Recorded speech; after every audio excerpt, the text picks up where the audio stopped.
Hola, mi nombre es Luis Carlos, somos el equipo 3 y esta va a ser una exposición sobre la evidencia 2 de la materia de bioestadística. Antes, primero vamos a explicar el ejercicio de la tabla de frecuencia que se realizó durante la clase presencial. En este, se tomaron las medidas de presión sistólica a un grupo de 90 personas en el archivo, obteniendo los siguientes resultados. Estos, para poder utilizarlos mejor, los tenemos que ordenar de menor a mayor, como se muestra en el siguiente acomodo.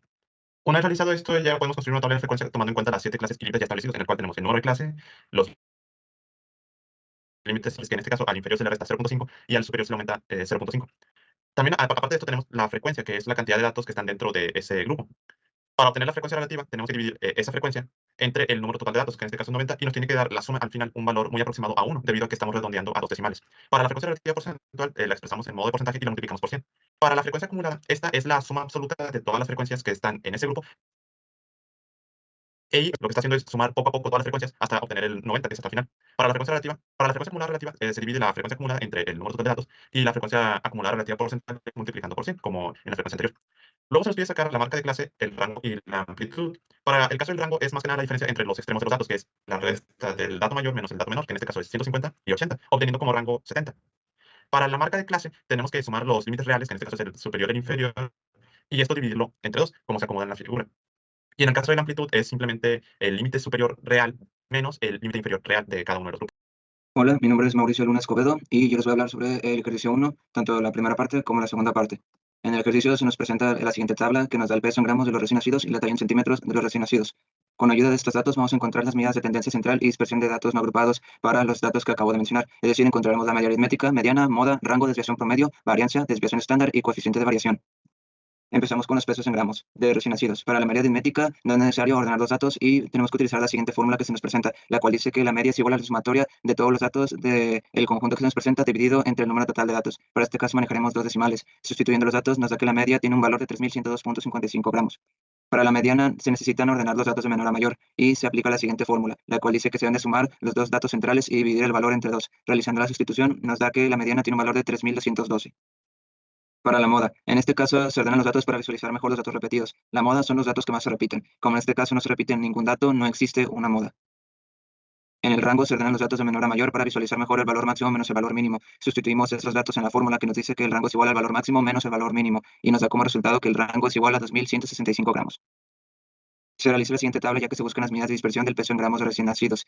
Se realizarán estas operaciones, que es el dato menos la media, el dato menos la media y sacar el valor absoluto de eso, y el dato menos la media y el resultado elevado al cuadrado. Para la desviación promedio se aplica la siguiente fórmula que es la sumatoria de la resta entre el dato menos la media y el resultado de toda esa sumatoria dividirlo entre el número total de datos. Sustituyéndolo nos da que la desviación promedio tiene un valor de 472.3 gramos. Para la varianza se tiene que la fórmula dice que es el dato menos la media aritmética elevada al cuadrado. Realizamos la sumatoria de todos esos datos y nos da y el resultado lo dividimos entre el número total de datos menos 1 y nos da que la varianza tiene un valor de 349.565.42 gramos al cuadrado. La desviación estándar nos dice que es la raíz cuadrada de la varianza. Por lo tanto, sustituyendo los valores nos da que la desviación estándar tiene un valor de 591.24 gramos. Para el coeficiente de variación, la fórmula nos dice que es la desviación estándar dividida entre la media aritmética multiplicada por 100, por lo cual nos da como resultado que el coeficiente de variación es de 19.06%. Para la talla en centímetros realizamos los mismos procedimientos. Para la media aritmética no es necesario ordenar los datos. Sustituimos la fórmula que es la sumatoria de todos los datos dividido entre el número total de datos y nos da que la media aritmética para talla en centímetros es igual a 50.35 centímetros. Para la mediana no se necesitan ordenar los datos de menor a mayor. Sustituyendo la fórmula que es la sumatoria de los dos valores centrales entre dos nos da que la mediana para la talla en centímetros es de 50. Para la moda se ordenan los datos para visualizar mejor los datos repetidos y nos da que la moda en talla en centímetros es igual a 50. Para el rango en talla en centímetros acomodamos los valores de menor a mayor y sustituimos en la fórmula. Restamos el valor máximo menos el valor mínimo y para la talla en centímetros obtenemos un valor de rango de 8 centímetros. Se realiza otra vez una tabla ya que se buscan medidas de dispersión para la talla en centímetros. Realizamos otra vez resta entre el valor menos la media aritmética, valor menos media aritmética y sacamos valor absoluto de dicho valor. Y también realizamos el valor menos media aritmética y elevamos el cuadrado de dicho valor. Para la desviación promedio sustituimos los valores en la fórmula que es la sumatoria del valor absoluto del valor menos la media aritmética dividido entre el número total de datos y nos da que la desviación promedio para talla en centímetros es de 1.59 centímetros. Para la varianza realizamos la sumatoria de el valor menos la media aritmética elevada al cuadrado. El resultado lo dividimos entre el número total de datos menos 1 y obtenemos que para la talla en centímetros la varianza es de 4.34 centímetros cuadrados. Para la desviación estándar simplemente es sacar la raíz cuadrada de la varianza. Por lo tanto, la desviación estándar para talla en centímetros es de 2.08 centímetros. El coeficiente de variación es la desviación estándar sobre la media aritmética multiplicada por 100. Así que obtenemos un valor de coeficiente de variación de 4.13% para la talla en centímetros. En la parte 2 se nos pide completar las siguientes tablas de contingencia en base a los datos de la tabla 1. Con ayuda de los datos de la tabla 1 completamos las 3 tablas para obtener las proporciones que se nos piden. Obtenemos las siguientes proporciones que se nos piden en base a la tabla 2. Para la proporción de recién nacidos de género masculino, sustituimos los datos en la fórmula y obtenemos un valor de 0.55. Para la proporción de recién nacidos de género femenino, sustituimos los valores y obtenemos un valor de 0.45. Para la proporción de recién nacidos y bajo en peso, obtenemos una proporción de 0.8. Para la proporción de recién nacidos con bajo peso y que son del género masculino, obtenemos una proporción de 0.15. Para la proporción de recién nacidos con bajo peso y femeninos, obtenemos una proporción de 0.05. Realizamos los mismos procedimientos, pero en este caso para la tabla 3. Para la proporción de recién nacidos cuyas madres consumieron alcohol, obtenemos una proporción de 0.55. Para la proporción de recién nacidos cuyas madres no consumieron alcohol, obtenemos un valor de 0.45. Para la proporción de recién nacidos con bajo peso y consumo de alcohol por parte de la madre, obtenemos una proporción de 0.2. Para la proporción de recién nacidos sin bajo peso y consumo de alcohol por la madre, obtenemos una proporción de 0.35. Y para la proporción de recién nacidos sin bajo peso y sin consumo de alcohol por la madre, obtenemos un valor de 0.45. Hola, mi nombre es Mara López y yo voy a presentarles el punto número 2 que habla sobre tablas de frecuencia. Bien, el problema trata de lo siguiente. Hay una clínica y nos piden que interpretemos una tabla de frecuencias con los valores de colesterol total en miligramos sobre decilitro de 100 pacientes, los cuales se muestran en la siguiente tabla. ¿Okay? Esos son los valores de cada paciente, en total son 100, entonces nos piden convertir el conjunto de datos mostrados en la tabla a una tabla de frecuencia tomando en cuenta m igual a 7, m refiere a intervalos de clase y una amplitud general de 10. La amplitud general se representa como W minúscula. Entonces, el primer paso aquí es establecer las 7 clases, que es lo que nos pide. Después establecer los límites inferiores y superiores de acuerdo a los datos de la tabla, los datos que se registraron. Y aquí en la tabla podemos observar que el valor más pequeño es 81, entonces el límite inferior será 81. Como la amplitud tiene que ser de 10 y en el límite inferior real y límite superior real, al límite inferior se le va a restar 0.5 y al límite superior real se le va a sumar 0.5, los límites tiene que ir de 81 a 90, es decir, de 9 a 9, para que en los reales la amplitud sea de 10, que es tal como nos pide el problema. Entonces, en la primera clase será de 81 a 90, en la segunda de 91 a 100, de 101 a 110, 111 a 120, 121 a 130, 131 a 140, 141 y 150, siendo 150 el valor más alto de registrado de acuerdo a la tabla. Como mencioné antes, el límite inferior real y el límite superior real se va a obtener el inferior restándole 0.5 a este y el superior aumentándole 0.5. De esta manera nos queda 80.5 a 90.5, 90.5, 100.5 y así con todas las clases. Ahora, nos pide establecer los límites reales de cada intervalo de clase, lo que acabo de explicar. Segundo punto, realiza el conteo para asignar la frecuencia a cada intervalo de clase. ¿Cómo asignamos la frecuencia? Bueno, es contando cada valor que nos muestra aquí los límites para ver cuántas veces se repite y poder tener el registro. De 80.5 a 90.5 contamos en la tabla que solo son 10 pacientes. Y así nos vamos con todos, hasta llegar al último, que es de 140.5 a 150.5, y observamos que solo se tiene registro de 7 pacientes. Si sumamos todas las frecuencias de cada clase, vamos a llegar a la conclusión de que en total son 100 pacientes, lo que concuerda con nuestro problema, que deben de ser 100. Ahora, la frecuencia relativa y relativa porcentual, expresadas como FR minúscula y FR porcentual. ¿Cómo se obtiene la frecuencia relativa? Se divide la frecuencia entre el total de la muestra, que en este caso es 100. 100 entre 100, punto 10. 15 entre 100, punto 15. 11 entre 100, punto 11 y así con las demás. Hasta llegar a un total de 1. Si sumamos todas las frecuencias relativas, llegamos a un total de 1, lo cual indica que está correcto. Ahora, la frecuencia relativa porcentual es simplemente multiplicar la frecuencia relativa por 100 para obtener el porcentaje, dándonos un total del 100%. Ahora hay que establecer la frecuencia acumulada relativa y frecuencia acumulada relativa porcentual. Se denotan con la letra F mayúscula para representar la frecuencia acumulada. ¿Cómo se obtiene la frecuencia acumulada? Es la frecuencia de la clase anterior más la frecuencia de esa clase. Empezamos con la clase número 1, la frecuencia es 10, la frecuencia acumulada es 10, entonces, como no hay una clase anterior, pues no se le suma nada. Para la clase número 2, la frecuencia es de 15, por lo tanto, la frecuencia acumulada será 15 más 10, 25. Clase número 3, 11 más 25, 36, y así nos vamos con las demás. Hasta para saber que está bien, en la última clase, que en este caso es la clase número 7, tenemos que tener 100, que son los valores totales. La frecuencia relativa es la frecuencia acumulada entre 100. ¿Por qué entre 100? Repito otra vez, es el total de datos que tenemos de la muestra. Entonces, la frecuencia acumulada relativa es la frecuencia acumulada entre 100, punto 10, punto 25, punto 36, punto 59, etc. Acá el último nos tiene que dar un valor de 1. Por último, la frecuencia acumulada relativa porcentual es multiplicar la frecuencia acumulada relativa por 100 para obtener el porcentaje, y al final de la clase vamos a tener, en la última clase vamos a tener un total del 100%. Ahora viene aquí una serie de preguntas. En base a la tabla de frecuencias, ¿cuál es el procedimiento para obtener la frecuencia acumulada relativa? Como ya mencioné, para obtener la frecuencia acumulada relativa utilizamos esta fórmula. Se denota como FR mayúscula, la cual indica frecuencia acumulada relativa. F mayúscula es la frecuencia acumulada y N es el total de datos de la muestra. En este caso, el total de datos de la muestra fue de 100. Entonces, para sacar cada punto, utilizamos esta fórmula. Inciso B, ¿qué número de pacientes tiene valores de colesterol entre 100.5 y 110.5 miligramos sobre decilitro? 100.5 y 110.5, 11 pacientes es la frecuencia. Es el número de pacientes que se encuentran entre ese rango de valores, entonces hay 11 pacientes. Inciso C, ¿qué porcentaje de pacientes presentan valores de colesterol entre 120.5 y 130.5? ¿Qué porcentaje de pacientes? El 14%. La frecuencia es 14, la frecuencia relativa 0.14, por lo tanto el porcentaje total de pacientes es 14%. Inciso D, ¿cuál es la frecuencia acumulada relativa en porcentaje de pacientes con valores de colesterol entre 110.5 y 120.5? Estamos en la clase número 4. La frecuencia acumulada relativa porcentual es del 59%, que es lo que indica. 59% de los pacientes se encuentran entre esos valores. Y la última pregunta es, con base en la información tenemos que concluir que fueron los datos que los más relevantes que encontramos y de acuerdo a la tabla podemos concluir que los pacientes con más frecuencia de niveles de colesterol se encuentran entre 110.5 y 120.5. Clase número 4, 23 pacientes, como podemos observar la frecuencia mayor. Y donde hay menos pacientes, en el rango en el que hay menos pacientes, es de 140 a 100.5, lo cual es bueno porque los niveles de colesterol no son tan altos. Ahora, con el último punto nos dice cuál es el porcentaje de pacientes que están en el rango normal de la prueba y nos indica que el rango normal son menos de 200 miligramos sobre decilitro. Por lo tanto, llegamos a la conclusión que el 100% de la muestra, o sea, todos los pacientes de los que se tiene registro, están dentro de los valores normales, pues ninguno sobrepasa 150.5, que fue el rango mayor. Bien, ahora continuamos con mi compañera en el siguiente tema. Gracias. Buen día, mi nombre es Elima García Apolinar y les estaré hablando de los medios de tendencia central y dispersión de datos agrupados.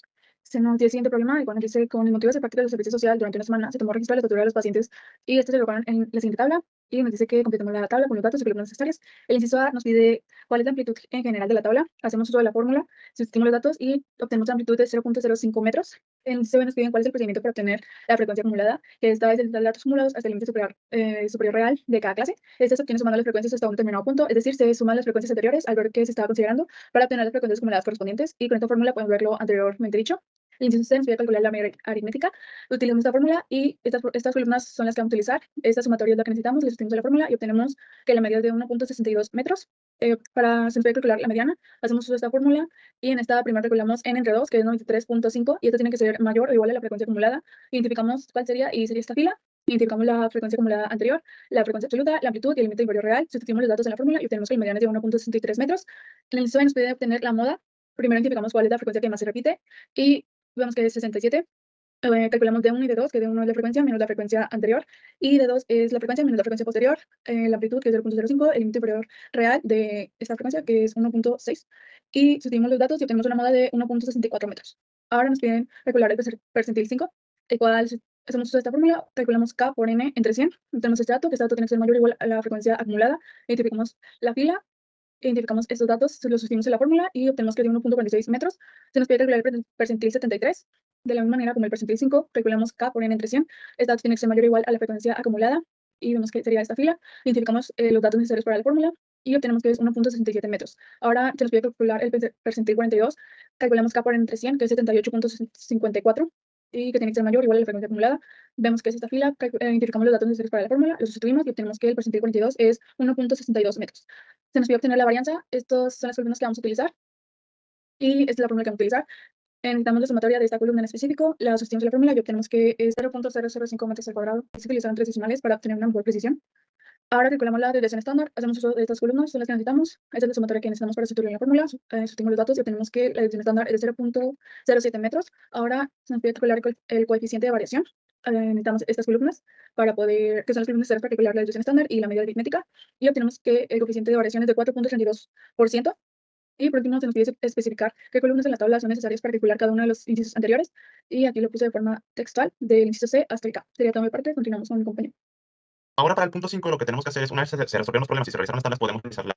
Entre ellas están el histograma, el polígono de frecuencias y la ojiva porcentual. Para el problema 3 se representó en forma de un histograma que lo que hace es mostrar la distribución de las frecuencias de cada uno de los grupos. Esto es lo que hace el histograma, nos permite representar de esta forma las frecuencias. En el caso del polígono de frecuencias, este consiste en unir los puntos medios del lado superior de los rectángulos, que sería, por así decirlo, la marca de clase. Aquí tenemos la frecuencia y cada uno de los grupos en relativa.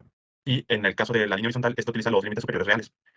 Esto lo hace para representar acumulada, cómo va escalando hasta llegar a el 1.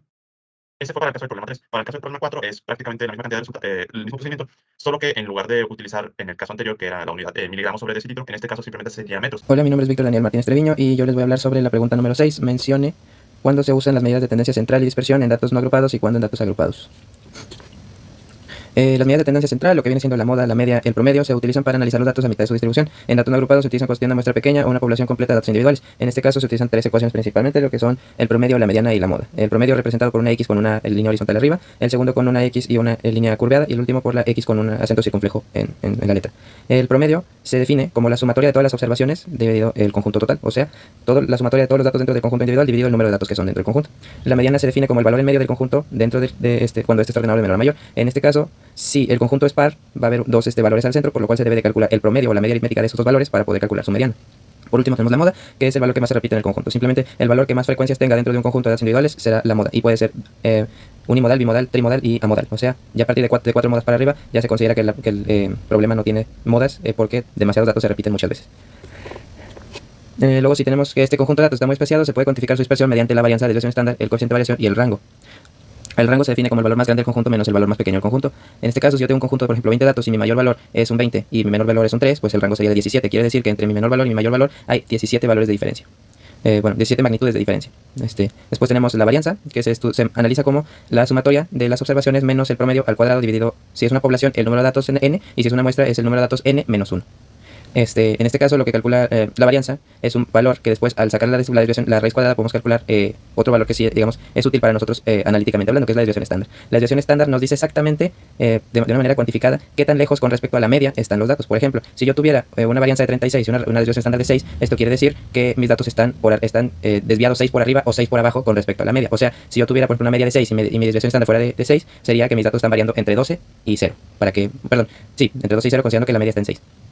Después tenemos el coeficiente de variación, que es un porcentaje que nos dice que tanto se desvían también con respecto al promedio. Solamente es la desviación estándar dividido el promedio multiplicado por un 100%. En el caso de datos agrupados, se pueden utilizar las mismas medidas de tendencia central y dispersión para su correcto análisis. Sin embargo, se deben aplicar ciertas variaciones, puesto que los datos ahora se analizan a partir de sus frecuencias, cuántas veces se repiten dentro del intervalo de clase correspondiente, y de las marcas de clase, aquel valor que se encuentra a la mitad de cada intervalo de clase. En este caso se usan las mismas medidas que antes, solamente se aplican ciertas diferencias, ya que se manejan las frecuencias en vez de cada dato por particular. Tenemos el promedio, que es la sumatoria de cada valor, cada marca de clase por la frecuencia dividido n. Luego tenemos la mediana, que es el número de datos entre 2 menos la frecuencia acumulada anterior a la frecuencia medianal entre la frecuencia absoluta de la mediana por la amplitud más el límite inferior real. Luego tenemos la moda, que es la diferencia anterior, o sea, el valor de frecuencia restado anterior a la frecuencia modal entre la diferencia anterior más posterior a la frecuencia modal por la amplitud más el límite inferior real. Y por último tenemos la varianza, que es la sumatoria de las marcas de clase menos el promedio al cuadrado por la frecuencia dividido el número de datos. Y aquí se considera que siempre que los datos son una población, entonces siempre va a ser entre n. Y la desviación estándar va a ser la raíz cuadrada de la varianza. Así es como se maneja esto. Entonces, en resumen, tenemos 8 medidas que nos ayudan a estudiar los datos analíticamente mediante la bioestadística, que son la media aritmética, la mediana, la moda, el rango, la varianza, la desviación estándar y el coeficiente de variación. Y dependiendo de si los datos están agrupados o no agrupados, es el tipo de fórmulas que vamos a utilizar, pero las magnitudes estadísticas son las mismas.